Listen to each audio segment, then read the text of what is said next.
Papalakas ng papalakas, palinaw ng palinaw. Mga balita at impormasyong naiintindihan dahil malinaw mong nalaman. Tutok lang sa DWIZ. Mula umaga hanggang gabi. Updated on air and online. DWIZ. Nagbabalita ng tama. Naglilingkod ng tama.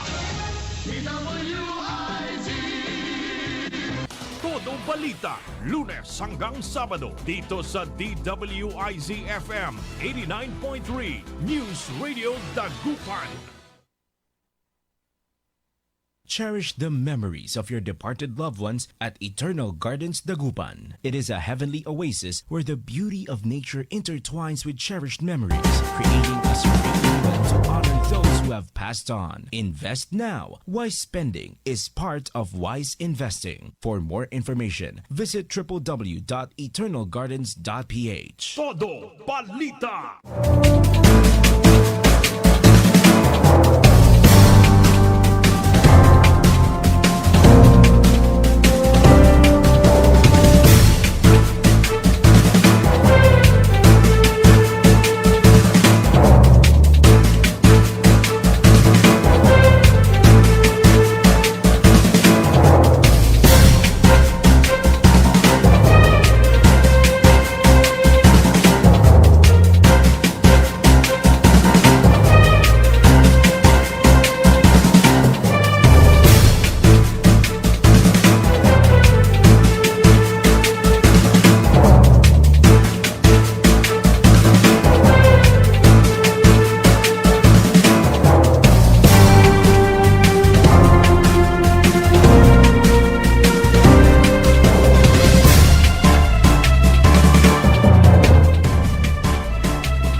Isang napakagandang umaga ang ating pagbati. Good morning, good morning, good morning, good morning, good morning, good morning, good morning, good morning, good morning.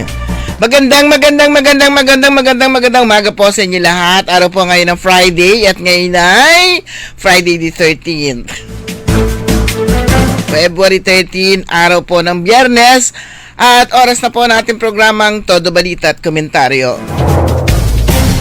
As usual, sa laparan sa oras, ihatid namin sa inyo ang mga balita sa ating bansa at sa ibang dagat. Ganyan po pagtalakay natin sa ating mga lokal na balita. Kami po ang matagapagbalita ko po, si Susan Valdez Siadaw.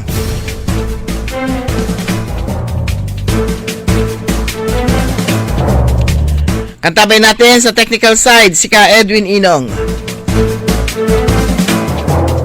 Dumako na tayo sa ating mga headlines, sa ating balitang pambansa. Tito Soto, bet iritahin ang Chinese Embassy. Todo Balita. Bong Revilla hinarap reklamong plunder sa DOJ.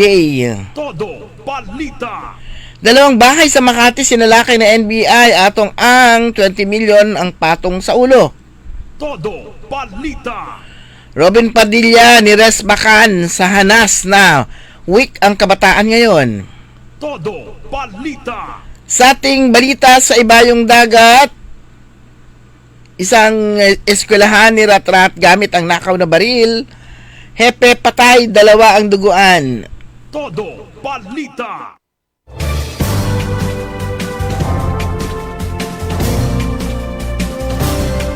Sa ating lokal na balita, SECPA, hatid bahay, serbisyong rehistro ramdam ng mga residente. Todo Balita. First District Congressman Arthur Celeste personal na dinaluhan sinagawang launching ng Farmers Field School on Corn and Silage Production. Todo Balita.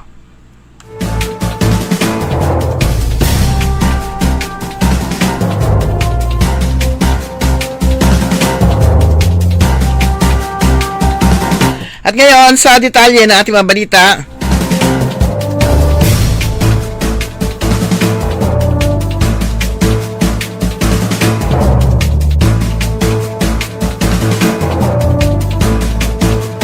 Dinedma lamang ni Senate President Vicente Tito Soto III ang mga banat ng Chinese Embassy sa pagsasabing gusto lamang niyang iritahin ang mga opisyal ng embahada.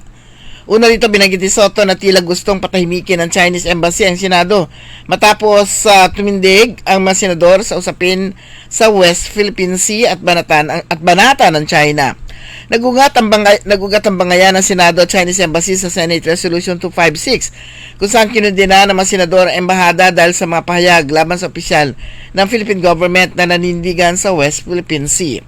Iminungkahi pa ni Soto na pag-aralan ang posibilidad na deklarang persona non grata and that particular person at sinabi niyang very very serious when the Senate does that. Sabi naman ng Chinese Embassy sa statement ng Miyerkules, may ilang senador ang may track record ng pagiging disrespectful sa mga opisyal ng China. Binanggit ng embahada na sila sana ang magiging tulay sa friendly exchanges sa pagitan ng China at Pilipinas kahit nasa constructive dialogue at diskusyon, pero may hangganan na umano ito kapag umabot sa baseless attacks and smears.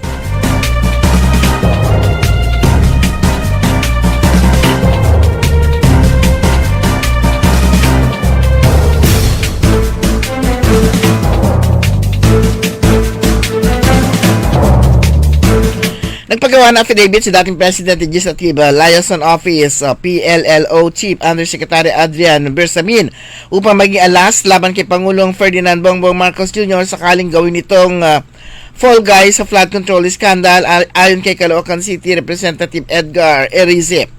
Ang affidavit ay ginawa mano sa bahay ni Batangas Representative Leandro Reviste kasama ang mga abogado ni Bersamin. Laman umano ng affidavit ang palitan ng text message ni Bersamin at Pangulong Marcos hinggil sa kickback sa budget insertion at mga infrastructure project, including na yung detailed na kwento, yung gastos ng alyansa campaign noong 2025 paglalahad pa ni Erice. Anya natakot naman si Bersamin na maging fall guy matapos makaladkad ang kanyang pangalan sa investigasyon ng Senate Blue Ribbon Committee ni Senate President Pro Tempore Panfilo Ping Lacson. Si Bersamin ay kilaladkad ni dating Public Works Undersecretary Roberto Bernardo na tumanggak ng kickback sa mga flood control at iba pang infrastructure project na ahensya. At bukod kay Bersamin, tumanggap din umano ng kickback ang tauhan ni Education Secretary Sani Angara na si dating Undersecretary Try Olaybar.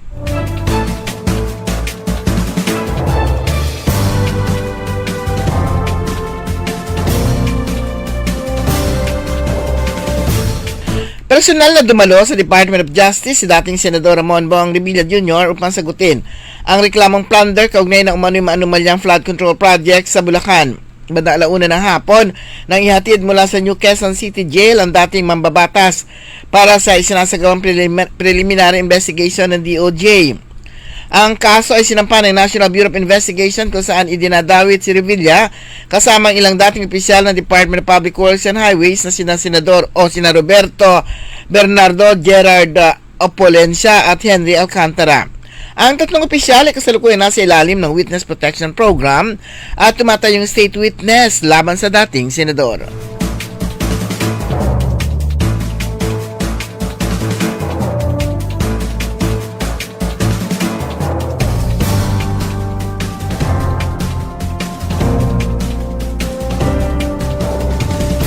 Kinastigo ng dalawang kongresista si Senador Robin Padilla dahil sa pahayag nitong week ang kabataan ngayon at pinauuso ang depresyon. Ayon kay Kabataan Party List Representative Reneco, totoong may mental health crisis ngayon pero nilalabanan nito ng kabataan kahit kapos sa suporta ng gobyerno.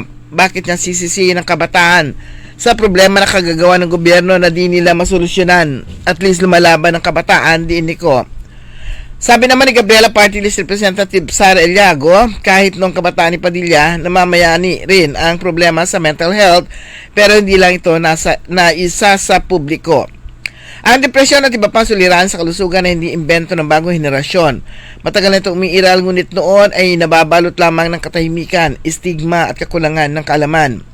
Sa hearing ng Senate Committee on Public Information and Mass Media, sinabi ni Padilla na weak ang kabataan ngayon dahil noon, panahon niya, hindi uso ang depresyon o problema sa mental health.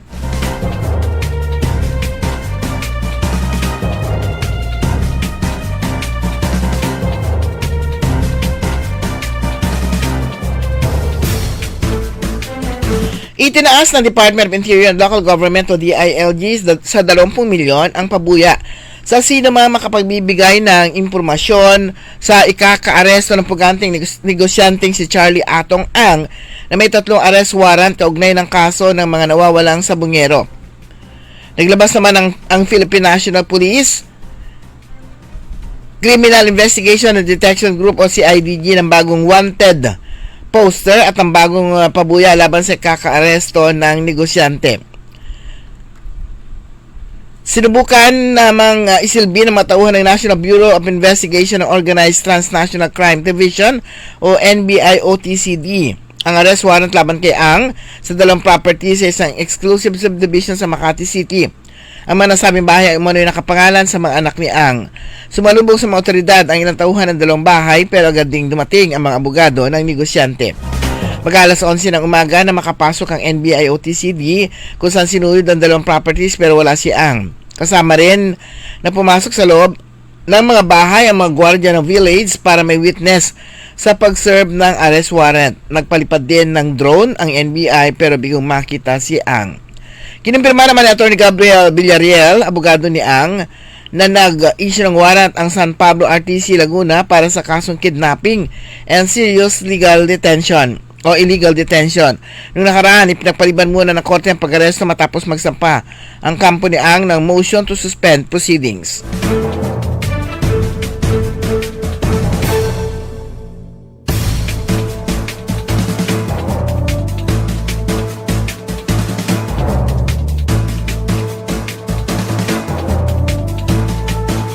Kinumpirma ng Department of Interior and Local Government ang isasampang reklamo laban kay reklamong graft laban kay Bureau of Fire Protection Director Jesus Piedad Fernandez at mga miyembro ng Bids and Awards Committee sa Office of the Ombudsman sa Lunes, Pebrero 16. Bukod dito, inirekomenda ni DILG Secretary John Vic Rimulya kay Pangulong Ferdinand Bongbong Marcos Jr. na maghanap ng kapalit ni Fernandez sa pwesto. Ang reklamo sa BFP chief at iba pang tauhan nito ay kaugnay ng umano'y lutuan sa bidding kaya napipilitan ng mga negosyante na bumili ng mga fire extinguishers upang makasunod sa requirement. Aniya, aabot sa 1,000 personnel ang makakasuhan din dahil sa racket sa fire extinguisher at iba pang irregularidad. Kabilang sa makakasuhan ang buong BFP unit sa Silang, Cavite, kung saan maraming maliliit na negosyante ang nabiktima, kabilang na ang pamangkin ng kalihim.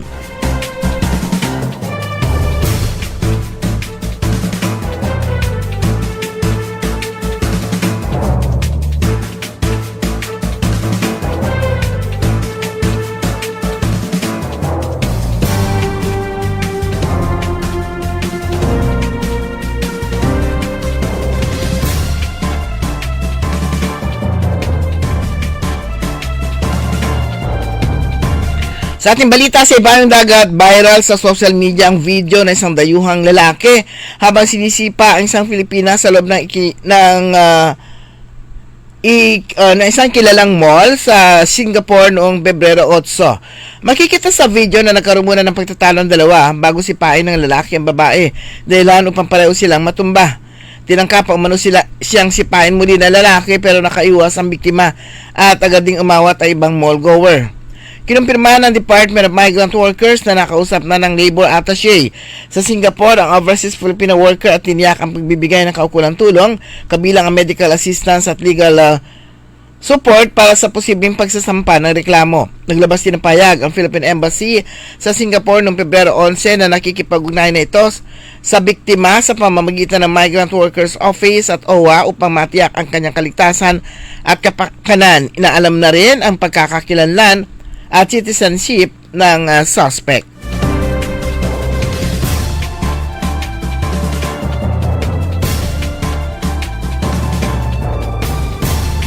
Karagdagang balita sa Ibayong Dagat, patay ang school director habang sugatan ang dalawang iba pa matapos pagbabarili ng 17 anyos na teenager ang isang pampublikong eskwelahan sa Songkhla, Thailand noong Miyerkules.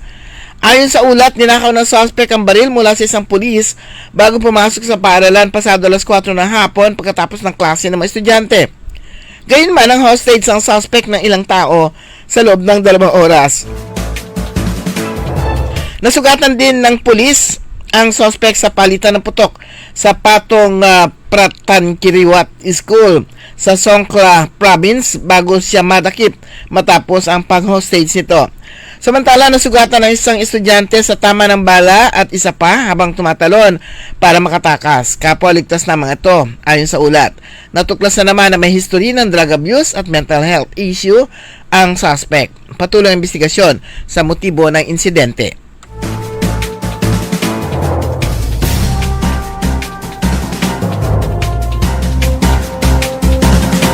Dumako naman tayo sa ating mabalitang lokal.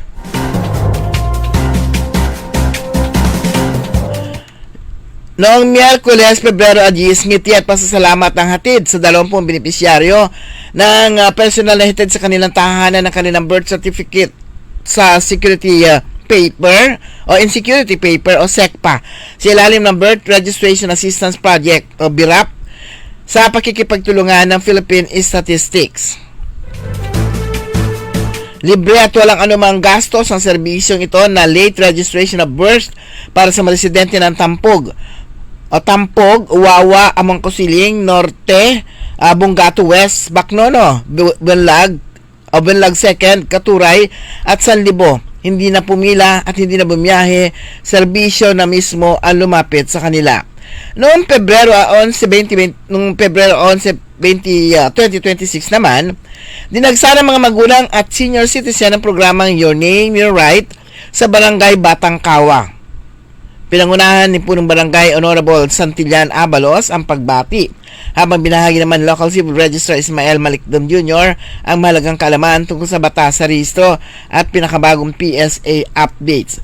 Bukod sa libreng kaalaman, tugmang-tugma rin ang pangangailangan ng publiko. Ang mga serbisyo inihatid kabilang ang late registration of birth, marriage at death, correction of clerical errors, admission, acknowledgement of paternity, paggamit ng apelyido ng ama para sa non-marital child, legitimization, supplemental report at libreng kasalang bayan. May 7 residente rin na tumanggap ng kanilang birth certificate sa security paper in security paper kasabay ng sinagawang data capturing para sa bagong community service card na pinagtulungan ng ICTO, isang hakbang upang mas mapadali ang pagtanggap ng tulong pinansyal mula sa pamahalaan sa ilalim ng ugnayan ng LGU Bayambang at GCash. Personal na dinaluhan ni 1st District Congressman Arthur Celeste ang sinagawang launching of Farmers Field School on Corn and Silage Production sa Barangay Kabatuan kahapon. Ang silage production ay ang pag-ferment ng mais o dahon at kawayan upang gawing silage ng pagkain para sa alagang kalabaw at iba pang hayop upang mapatas ang produksyon ng gatas. Ipinabot naman ni City Mayor Art Brian Celeste at Vice Mayor Anton ang kanilang suporta sa pamamagitan ni Councilor Raul Bacay at Jeffrey Onya. Dumalo rin sina Philippine Carabao Center Director Bill Magagni na kinatawan ni Science Research Specialist Maximo Peralta, Kabatuan Barangay Kagawad Albert Ambegia at City Agriculturist Belia Pasagoy at City Vet Dr. Ronaldo Abara na silang focal office ng naturang programa. Kasama rin ang Alamino City Carabao Racers and Agricultural Cooperative at Barangay Sabangan Goat Racers Association na silang participant ng Farmers Field School.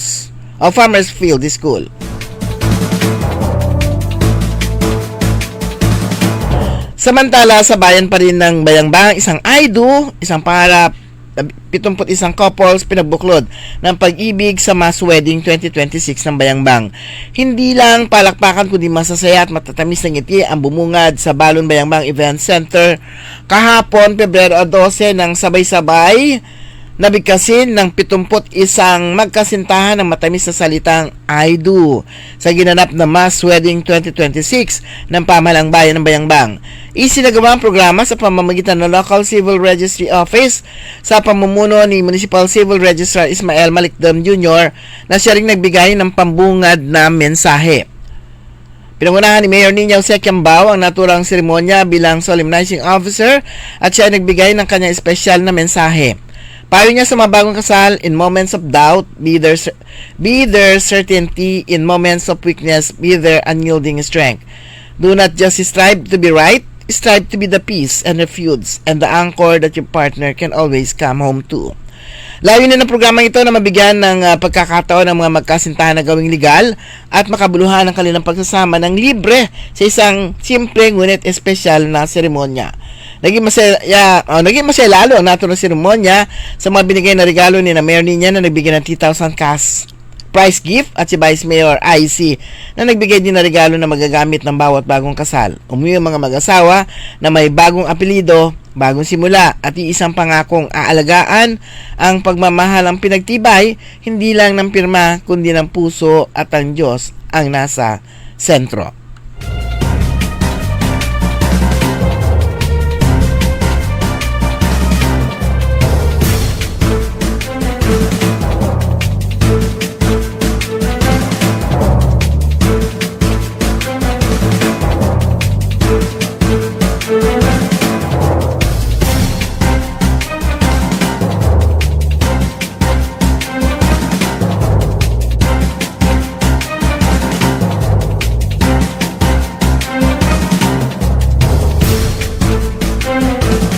Sa ating balitang sports, pinakamautak ang 14 anyos na pambato ng Pilipinas na si Asher Jude C. matapos mangibabaw sa 3rd Kings College Bangkok Chess Championship kamakailan. Kampiyon ang 14 anyos na mag-aaral sa Baitang Otso na kumakatawan sa Life Academy International sa naturang Chess Fest matapos makalikom ng kabuang 5.5 puntos sa 6-round Swiss system sa kompetisyon na inaprubahan ng FIDE o World Chess Federation gamit ang format sa 15 minuto, dagdag ang 5 segundo na increment time control. Nakakuha siya ng 5 sunod-sunod na panalo laban kina Articha Kids Kamjai ng Thailand, Peter An Volkov ng Russia at kina Gon Daniel, Wuti Odomler Nakhom Nakpi at Fabat Uangpit, hirap naman itong mga apelido nila, Uwapongkit Tikol ng Thailand. Bago matapos ang isang draw sa kanyang huling laro laban kay Gavin Siridanukpat ng Thailand.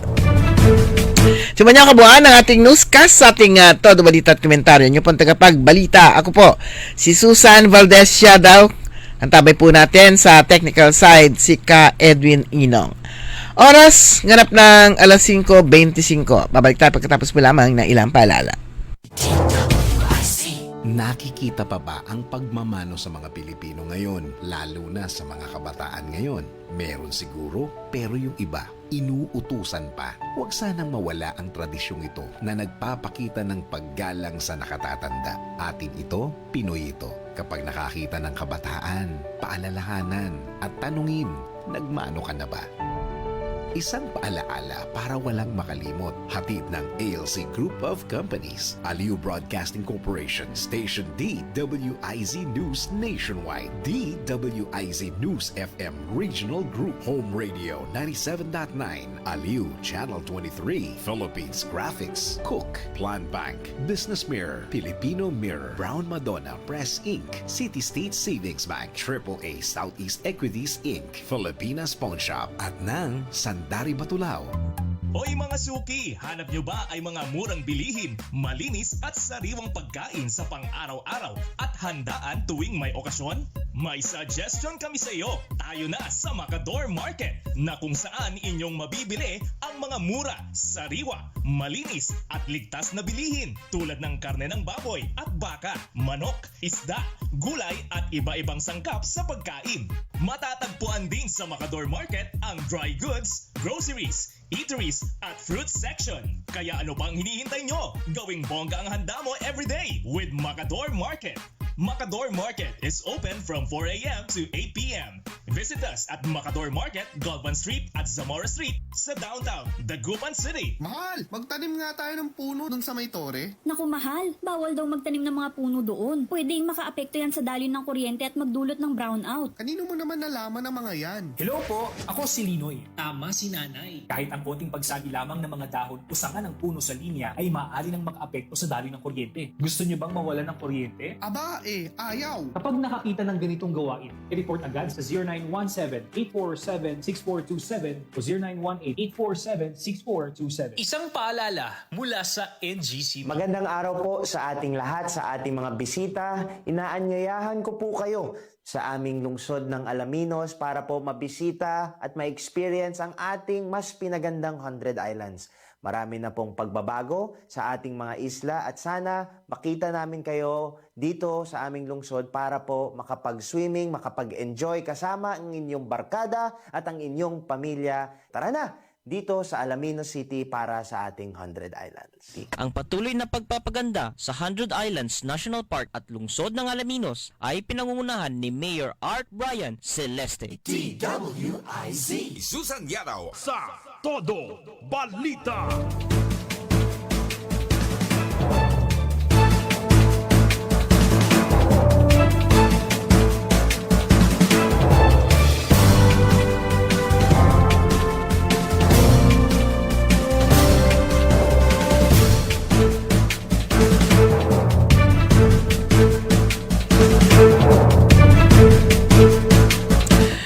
Oras po natin, ganap ng alas 5:29 at welcome sa ikalumahagi po na ating programang Todo Balita at Komentaryo. Kasama niyo pa rin po ang inyong lingkod, Susan Valdez daw. Okay, ngayong araw po ay Friday the 13th. Bilis na araw 14 na bukas. 14 bukas? Ayan. Valentine's Day. Agla. Sigurado yan sa mga sa mga hotel at motel, fully booked na. Sa mga restaurant, ganun din, magsisiksikan yung mga kakain na magsingirog. Sa mga walang pera naman, sigurado puno ang tundaligan.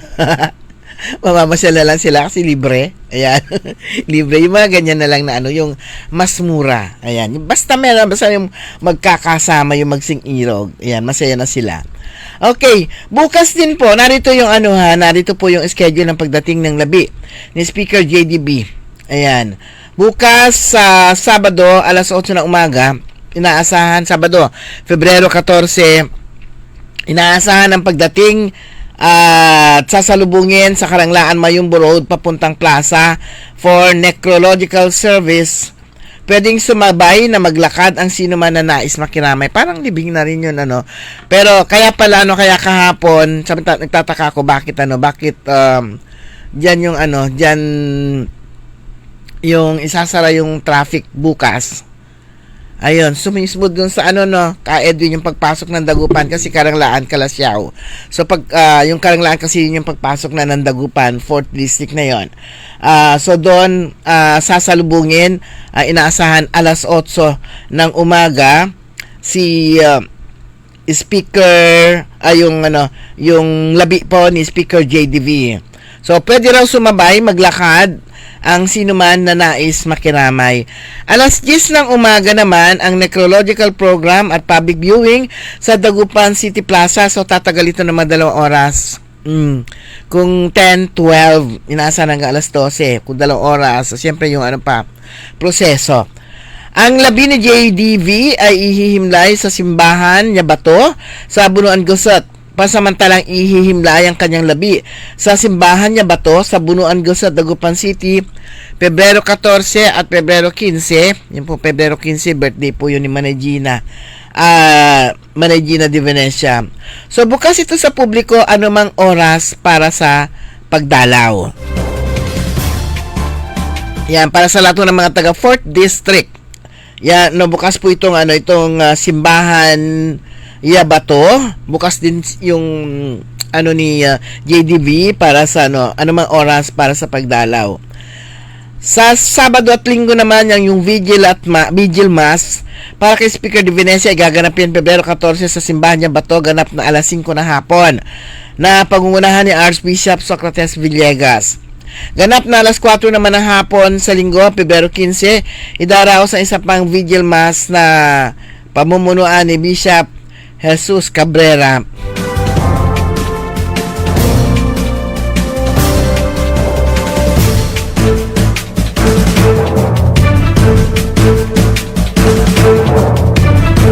Ay, hindi ko inasahan to. Ba't ako naiiyak? Ano ba yan? Ba't ako naiyak? Naisip ko si birthday niya ni Manay. Necrological service sa gabi ng Sabado at Linggo sa ganap na alas 6 ng gabi. Sa Sabado at Linggo, magkakaroon naman ng programa kung saan inaasahang magsasalita ang kanyang may bahay na si Manay Gina de Venecia at anak na si former Congressman Toff de Venecia. Gayun din na ilang kaibigan upang magbigay pugay at magbahagi ng magagandang alaala tungkol sa yumaong anak ng Dagupan. Ayan. Namit ko yung anak ng Dagupan ha. Pero ito, siya talaga legit na anak ng Dagupan. Sabi kasi ni meron yung kasi 'di ba, meron yung Facebook page, meron yung Facebook account na anak ng Dagupan. Akala ko si General Harris Pama, hindi pala siya. Hindi pala kanya 'yon. So, pero sabi niya, kaibigan niya, lahat ng taga Dagupan automatically, sabi niya, anak ng Dagupan. Yan. Good morning sa mga maagang nagigising. Kay Nelda Peralta, good morning. Oscar Dolormente, Glory Sanchez Maramba, si Estrella Carmelo, good morning. Ayan. Solo flight po muna tayo hanggang bukas. Hindi pa natin alam kung ano yung magiging susunod na kung magkakasama pa rin kami ni Liway hanggang next week. Pero kahapon, yan, nakita natin na napadaan tayo diyan sa pauwi on my way home. Nakita ko yung ongoing na dredging diyan sa Parungking Calasiao. Yung dredging, nakita ko rin yung sasakyan ng PDRRMC. Inom lang ako ng kape sandali kasi lumamig na. Titirahin ko yung konting init na natitira. Sandali.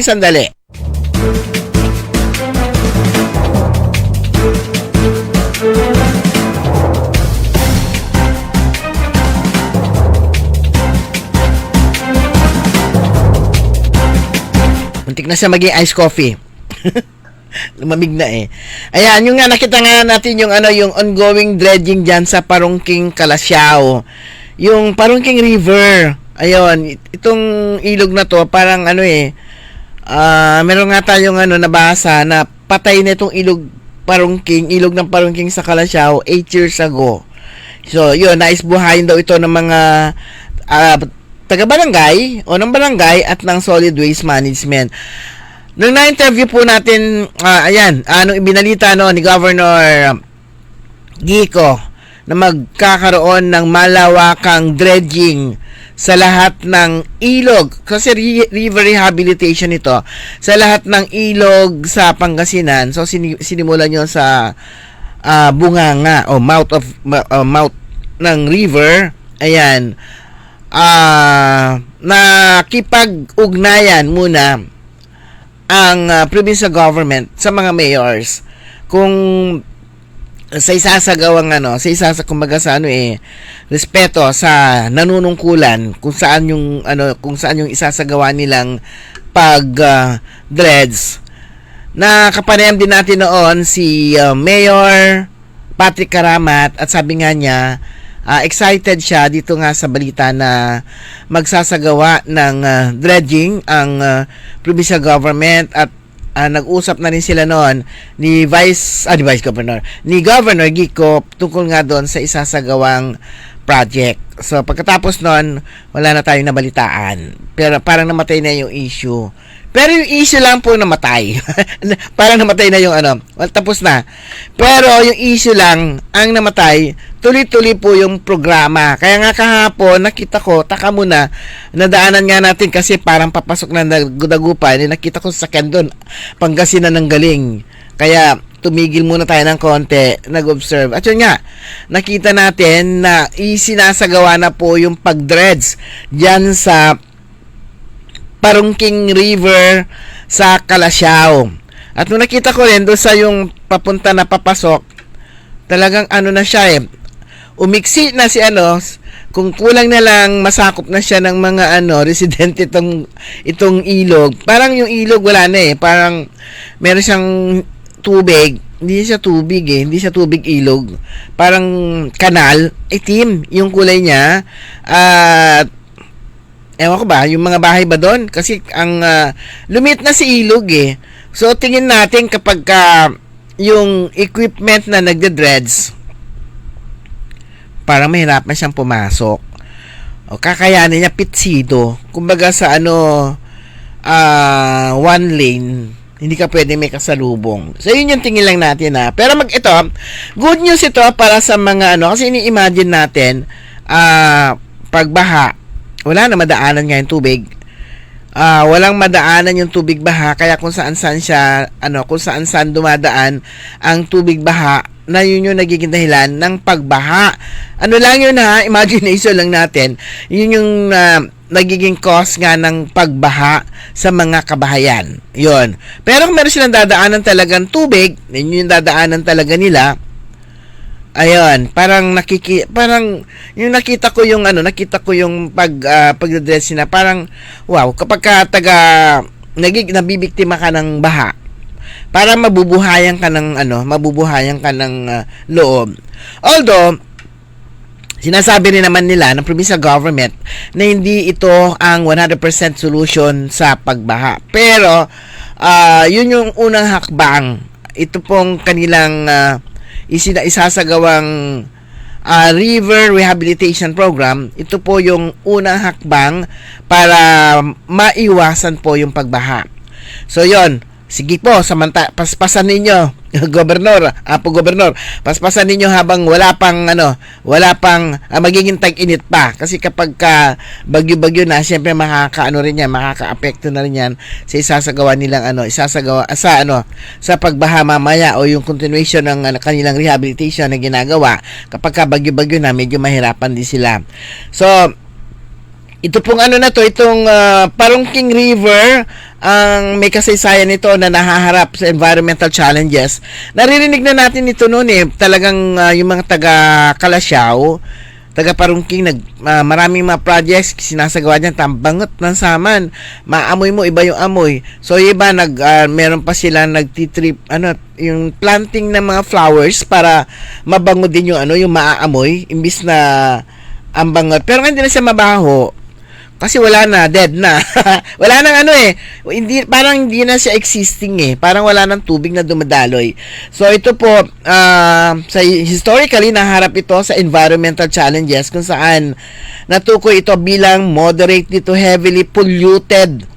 Dahil nga sa yung factors na mataas ang coliform counts. Tapos nga, siksik yung water lily. Kapag ang isang ilog, maraming water lily, tandaan po ninyo yan. Ang ganda, kunyawa. Kasi minsan mayroong mga water lily na iba't iba yung bulaklak nito. Meron tayo nakita kapag nakakita tayo ng water lily, ang naglalabasan yung bulaklak niya. Maganda tignan. Pero ibig sabihin po nun, kapag maraming water lily, ibig sabihin nun, marumi po yung ilog. Ayun, marumi yun. Ganun lang po yun. At may pagkakataon nga na maitim at naharangan ng tubig. Hindi, may pagkakataon kasi talagang kahapon nga talagang sinilip ko Hindi naman ako dating concern kasi nga nadadaanan ko lang siya lagi, parang wala lang, parang hindi siya nag-i-exist. Yan, pero kahapon talaga sinilip ko talaga.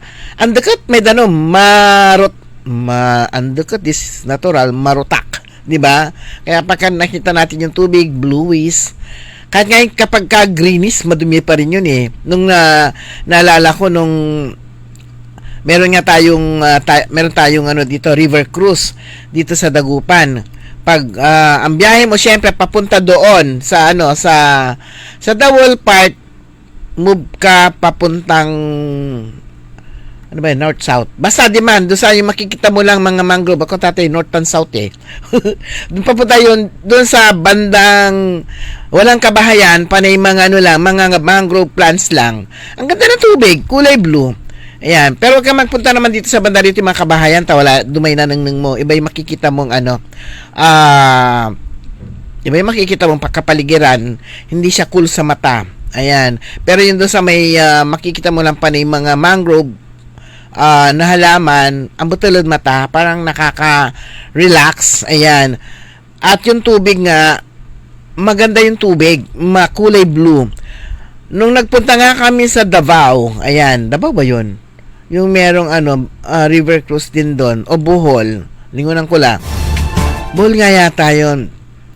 Nag-river cruise ka doon, mas maganda pa rin tingnan dito sa sa Dagupan. Kaya nga sabi ni sabi nga ni dating mayor nung nabubuhay pa siya, Mayor Benji Saplanlim, ay sabi niya, arawin marakop ilog tayo. Kaya nga naisip niya yung river cruise na yan kasi nga nasubukan niya yung river cruise sa diyan sa Bohol, at ito na tinatawag nga po nilang best practices.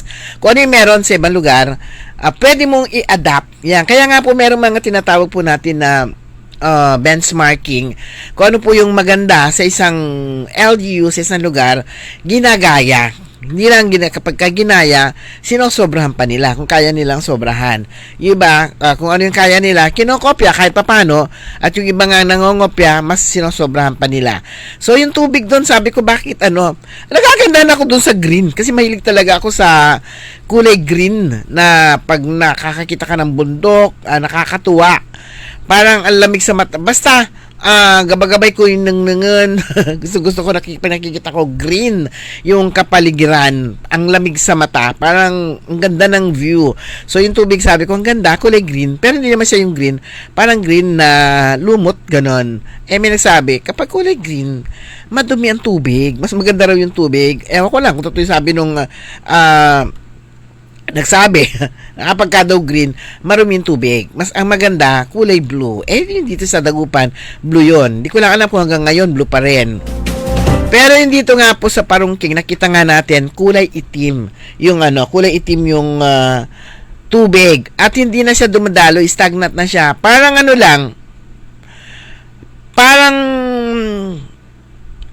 kanal? Parang kanal yung yung ilog Ewan ko sa mga taga-Kalasyaw diyan dito yung mga taga diyan sa Tubong. Yan na nila, nakikita nila, malapit na lang sa Tubong 'yon. So ang issue rito ng river, nakilala nga siya the river has been known to be heavily covered nga with that water lilies. 'Yon. Pero nakita water lily na, pati water lily yata hindi na kinaya. Tsaka may kangkong din. Gayon din, mahina din ang water quality na nangangailangan nga talaga ng rehabilitation. Kaya, ayun na, suwak na yung ginagawa nga po ni Governor Gico dito nga po sa dito sa programang ito, na itong River Rehabilitation Program po ng lalawigan ng Pangasinan. So ito lang yung nakita natin. Siyempre, yung kung saan man yung mga ipinapatupad ng provincial government na river rehabilitation, siguro sa susunod na mga pagkakataon, tanungin natin kung saan na ngayon, gaano nakalayo, gaano nakarami yung tawag nito, na dreads ng provincial government. So ito pong rehabilitation efforts din naman, para balikan natin si Parungking River, yung mga lokal at otoridad nagsisikap nga yun, at saka yung pagsisikap ng komunidad na isinagawa upang linisin at rehabilitate ang river para mapabuti ang kalagayan nito. May ginagawa silang sa sumurrender na yata. Sumurrender na pagod. Kasi nga, para mag-rehab ng ilog, malaking hamon nito para sa komunidad. At ayun nga, pero ito yun, nakikita na natin, parang na-imagine ko na talaga, kapag ka na-dreads na to, may dadaanan na yung tubig, maganda, malinis. Basta, abangan natin, may future na. May future na ang Parungking River. Ayan, para sa mga taga-Kalasyaw. Magandang balita ito na sinimulan na ang rehabilitate. Hindi ko alam kung sinimulan kasi nakita lang natin kahapon. Madalas din naman tayong dumadaan dyan sa area na yan, pero kahapon talaga nakita na natin yung equipment ng provincial government. At eto na, nakita rin natin na gumagalaw na yung equipment o makinarya sa pag-dreads para sa Parungking River. So yun yung sabi ko, naalala ko kagad yung pag-uusap nga ni Governor Gico at saka ni Mayor Patrick Karamat ng Kalasyaw. Okay? So mga kaibigan, bilis ng oras natin 5:47. That time check was brought to you by ACS Manufacturing Corporation, ISO certified world-class quality. That time check was brought to you by Bingo Plus. Bingo sa saya, plus sa panalo. Gaming is for 21 years old and above only. Game responsibly, keep it fun. Ladies and gentlemen, the new face of your favorite restaurant in Dagupan City. The original party place in town. The Music Warehouse Club, Dagupan City. No need to go to Manila's top bars like Silo and BSK Club. Dagupan has it all. Fully air-conditioned with free entrance, free parking, and restrooms for all. Doors open at 7 p.m. Do well, live well, and dress really well. Find us at Paris Street, Barangay Pogo, Chico. Contact us at 075-522-2617. Reserve your tables now. High blood, salot, milyong-milyong katao na ang namamatay sanhi nito. Kaibigan, baka ikaw na ang susunod. Ako ay si Maria Lunag ng Cordon Isabela, 16 years old. Yung asawa ko may diabetes, cholesterol, may high blood. Narinig ko sa radyo, mabisa daw yung Pau capsule. Bumili ako, pinainom ko sa asawa ko. Gumaling siya at lumakas. Kayo mga kabarangay ko, gumamit na kayo ng Pau capsule. Kalusugan mo garantisado. Kaya kaibigan, buhay mo'y ingatan. Mag-Aldrich Pau de Arco Herbal Capsule na para kalusugan mo ay garantisado. Mare, pabili nga ng sibuyas. Pagluluto ko lang ng ulam ang kumpare mo. Saan ba nagpunta si kumpare? Ayun, nagtatayo siya barong-barong sa ilalim ng tore. Ano? Mare, mapanganib sa tore. Tama ka dyan ate, maaaring magdulot ng panganib sa buhay at perwisyo sa komunidad ang pagtayo ng bahay o anumang struktura sa ilalim ng tore o linya ng kuryente. Naku, pupunta ko muna ang kumpare mo para mapagsabihan at maitigil ang ginagawa niya. Kapag nakakita ng ganitong gawain, report agad sa 0917-847-6427 o 0918-847-6427. Isang paalala mula sa NGCP. Kaya sabay natin paghandaan ang kinabukasan. Sa Fortune Life, maaasahan mo na ako sa aking pangako. Para sa compulsory insurance coverage for agency-hired migrant workers, Fortune Life Insurance. Securing your tomorrow today. Hoy mga suki, hanap nyo ba ay mga murang bilihin, malinis at sariwang pagkain sa pang-araw-araw at handaan tuwing may okasyon? May suggestion kami sa iyo. Tayo na sa Macador Market na kung saan inyong mabibili ang mga mura, sariwa, malinis at ligtas na bilihin tulad ng karne ng baboy at baka, manok, isda, gulay at iba-ibang sangkap sa pagkain. Matatagpuan din sa Macador Market ang dry goods, groceries, eateries at fruit section. Kaya ano pang hinihintay nyo? Gawing bongga ang handa mo everyday with Macador Market. Macador Market is open from 4 a.m. to 8 p.m. Visit us at Macador Market, Galvan Street at Zamora Street sa downtown Dagupan City. DWIZ Susan Yaraw sa Todo Balita.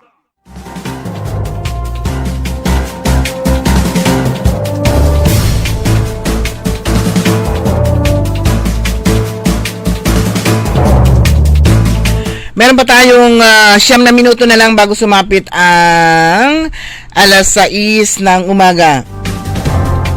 Merong pabatid sa publiko. Pinababatid sa publiko ukol sa paratang ng sinadyang pagpapalit daw ng apelyido na ang mga salin at ay otomatikong nililikha ng Meta. Ayun. Nais daw ipaalam ng admin ng Facebook page na ito, yun, ng Municipality of Manaoag. Sa Manaoag tayo sandali ha. Na hindi kami mananagot o responsable sa anumang automated translation na ginagawa ng Meta Facebook kapag ang aming mga post ay binabahagi o sinasalin sa ibang mga wika. O nga, nag-iiba kasi meaning kapag Alam mo yung si Meta, di ba, yung sa Facebook natin, kung minsan, nandyan merong nakapost ka dyan, kung minsan, meron yata yung iba na iba yung lengguwahe nila, automatic na nagta-translate, iba na yung meaning. Ayan, iba na yung ibig sabihin. Kaya hindi rin responsable. Siyempre yung pinost ng Manaoag, kung ano yung pinost siya, tapos ita-translate ito ni Meta sa ibang lengguwahe, nag-iiba yung meaning. So, hindi raw alam nila na hindi sila responsable sa ginagawa ng Meta. Ayan, yung automated translation na ginagawa ng Meta ng Facebook kapag yung kanilang mga posts isinishare o sinasalin sa ibang mga wika. Ang translation na ito ay otomatikong nililikha ng sistema at maaaring magdulot ng mali, hindi angkop o hindi sinasadyang kahulugan. Kagaya nga yung natuwang-tuwa pa naman ako, siyempre may interviews po natin. Kung minsan, pinakikinggan natin ulit yan, tinatranscribe natin, nakahanap na ako ng translator. Wow, sabi ko kasi, di ba, di ba kapag meron tayo, this Zoom meeting is being automatically transcribed by AI, mga ganon. Pero ito nga, yung nahanap nga natin na translator, iba naman yung ibig sabihin sa nanay. So, meron siyang sariling lingwahe, o kaya kung minsan nakakatuwa pa siya kung ano yung pag-pronounce ng siyempre, yun ang niya, yung ita-translate niya. Kung paano pronounce nung ini-interview mo, umpaway sa may translation. At okay lang yon. At least tama pa rin yon. Pero kung minsan, meron mga words na lumalabas, hindi mo alam kung ano yun. So yun, ang sabi nga po dito ng Manawag Facebook, ng admin ng Manawag Facebook, na hindi nga po sila, wala silang anong tawag nito? Wala silang pananagutan o hindi sila responsable sa mga automated translation na ginagawa ng Meta. So, particular na sa mga pagkakataon kung saan daw yung apelido o pangalan ng isang tao ay nagkakaroon ng kahulugang paninira o hindi ka nais-nais sa ibang wika. Ito ay lubos na wala sa kontrol ng page admin at hindi nagpapakita ng intensyon, pananaw o salitang ginamit ng orihinal na sumulat. So, pinaalalahanan din na lahat na anong uri ng pananakot, panghaharas o malisyosong pag-atake laban sa admin ng page, mga writers o sinumang nabanggit sa aming mga posts ay hindi ko konsintihin agarang aksyon na isasagawa upang mapangalagaan ang aming mga tagasulat at miyembro ng komunidad laban sa anumang uri ng pamamahiya o harassment. Maraming salamat sa inyong pag-unawa at patuloy na pagsuporta sa responsable at magalang na pagbibigay ng impormasyon sa publiko. Yun, siguro kapag nagkamali, alam niyo naman ngayon, yung ating mga netizen, ang tatapang, yan, ang tatalino, kung maka-comment, ang gagaling nila lahat. Yun, parang hindi sila nagkakamali. So yun wag kayong yung ginagawang panghaharas or malisyosong pag-atake laban daw sa admin ng page, mga writers, hindi nila ito palalampasin, hindi nila ito kukonsintihin. Ibig sabihin, merong aksyon na isasagawa para maprotektahan daw yung kanilang mga writers. O yan, o kayo mga tagasulat dun sa kanilang post. Ang bilis po ng oras natin. Meron pa tayong 4 na minuto na lang bago sumapit. Hindi naman ako sasayaw. 4. Naging biglang 3 na lang. 4 pa rin. 4 na minuto na lang bago sumapit ang 6:00 ng umaga. Good morning, Kuya Benjitan. Mamata and tropa. Ganun Sina JR at saka si Jerome at saka si Ludi, si Yaya. Diba? Kinumpleto ko na. Marami akong oras At Bentong. Ayan, si Bentong ng Bugalyon. Yung piloto ni Mayor William D. at saka ni Ate Michelle D. Siyempre, yung aking kaibigan na matagal ko na hindi nakikita, magkikita lang kami pero pag may bunga na yung kanyang yung kanyang langka, si Grace Matro, yan, tsaka si Nanay Dading, kumusta na po kayo? Yan, sa bayan ng Mangaldan, akin na may may kaba kumikil na anilabi, si Kwantumi Battle of the Bands lang, yan sa Mangaldan. Well, hindi pa nakita ang piyesta ng Mangaldan. Nag-start na yung Pindang Festival 2026 sa pamamagitan ng Kasalang Bayan. So ito, kahapon, ngayon, bukas 14, bukas pa lang, Saturday, alas 4 ng hapon sa Mangaldan Public Auditorium, Kasalang Bayan. 25 naman yung kick-off ceremony nila sa pamamagitan ng Mangaldan International Organization Medical Mission. 27 naman, Mangaldan International Organization Dinner Dance. Ang dami nilang event na ito, Mangaldan International Organization. May picnic sila magkakasunod yung araw nila 25, 27, 28. Tapos Thanksgiving Mass na sa March 1st, gabi ng pasasalamat naman. Sa umaga 5 p.m. Thanksgiving Mass o gabi ng pasasalamat. Same lang din yon. Alas 5 yung Thanksgiving Mass, gabi ng pasasalamat alas 6. Tapos yung kanilang Grand Civic Parade naman sa Lunes, alas 7 na umaga yon. So expected din yung grabing dyan, yung traffic. Marching Band Exhibition. So March 2, ayun. Akin may kaba ko, Mikin Lara Nani Labi. Wala ako ni Battle of the Bands. Kalutan, tugtugan, tansaya mo dalan. Kaya akala ko mamaya na yung kalutan, tugtugan, dalan. So pero yung kanila Battle of the Bands lang, pero itong sa March 6 pa to, yung kalutan, tugtugan, tansaya, wanadalan. March 7 naman Barangay Night, at March 8 Rainbow Night. Wow, yung Rainbow Night yon, Miss Gay Pindang 2026.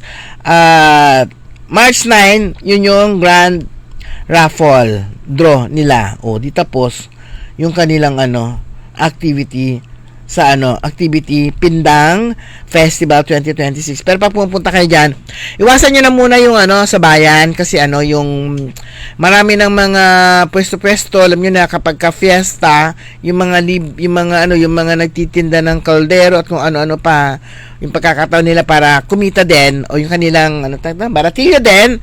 Ayan, iwasan nyo na muna dumaan dyan sa National Road o dyan sa poblasyon mismo, tawag ba doon? Poblasyon ng harap na munisipyo. Yeah, meron naman yung maraming mga eskinita na pwede nyong daanan na para maiwasan ninyo yung mismong area na yon kung saan ma-traffic, para maiwasan yung traffic. Although yung naman traffic, short lang, maiksi lang naman yon.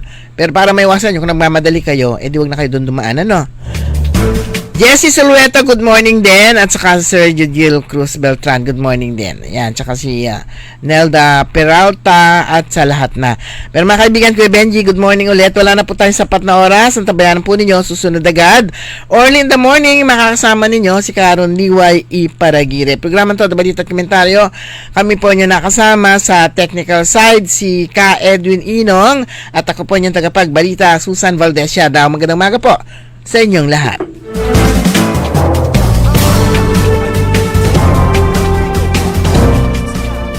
Panalo. Gaming is for 21 years old and above only.